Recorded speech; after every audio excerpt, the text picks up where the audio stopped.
still breathing a little heavy from from that walk. But just want to start out by saying congratulations to West Virginia. That is it's obviously a very good team. I think the game changed a little bit with the injury to their left back in the previous game.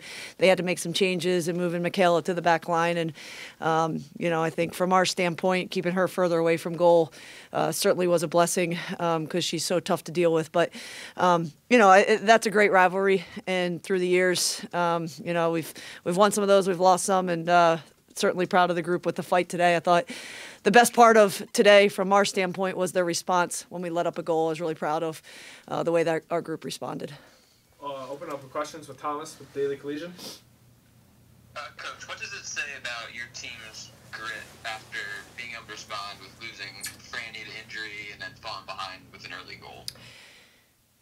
It tells me that we've learned from the lessons throughout the course of the season. This team has endured a lot of different ups and downs, and it will destroy a lesser group. This group's a team, they're a family, and I think that through the ups and downs, they've grown stronger. This is certainly this group is peaking at the right time. We're at full strength and exactly where you would want to be going into an Elite Eight game. Open up for questions. Coach, a BAM there at left back, were you a little taken aback at first? Did you have any idea, the inkling that she might be back? and I was taken aback, and I think that she could be very threatening from that position. I wouldn't be surprised to see there in her pro career in the future because coming out of the back. We had to adjust kind of on the fly, and I thought Marissa Shiva did an outstanding job keeping her in front of her. But she's a handful, and she's a handful anywhere she goes. I thought Gordon's always a handful for us, and players off the bench as well. I thought were tough to deal with. So Lauren Segala gave us some problems up there. So overall, though, I thought our team did a good job keeping their heads. It was combative. We didn't do a good job with management at the end of the game. We fouled too much, and those are things we're going to have to clean up going into the next round. You get the 2 goals there in the last 7 minutes of the first half. Obviously, you have the momentum, and then it's halftime, and you don't want to let up against that West Virginia team because they can strike. Was that kind of the message there going into the second half? It was. We spend so much time on set pieces, so letting up a goal on set piece was really disheartening for the group.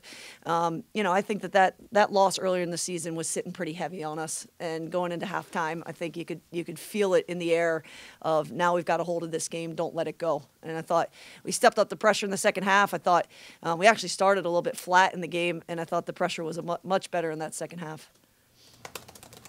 What's the biggest difference about your team from the first time that you played West Virginia? We're just a team now. We were too much of a collection of individuals. We had a ton of talent, but to be honest, as a coach, I was having a hard time pulling it all together. We knew that our depth this season would either make or break us, and there are times in the season where I wasn't smart enough to figure out how to use our depth, and these guys kind of showed me the way. Players that are coming off the bench right now are giving us significant minutes, a huge boost coming off the bench. Alina Ortega-Jurado has come off in the last 2 games and gave us the game winner today. She's been a massive piece for us in the postseason. But that's been the biggest difference is the coaching staff figured out how to use our depth and the players really embracing the fact that we can run teams into the ground with the amount of players that are coming off the bench. Thoughts on going to Stanford next weekend? Yeah, Stanford obviously is a really talented team. We went out there 2 years ago and were able to knock them off 2-0. So we've got players in this team that have been there, that have had success against them.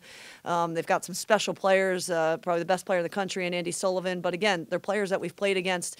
This is a team that's peaking at the right time.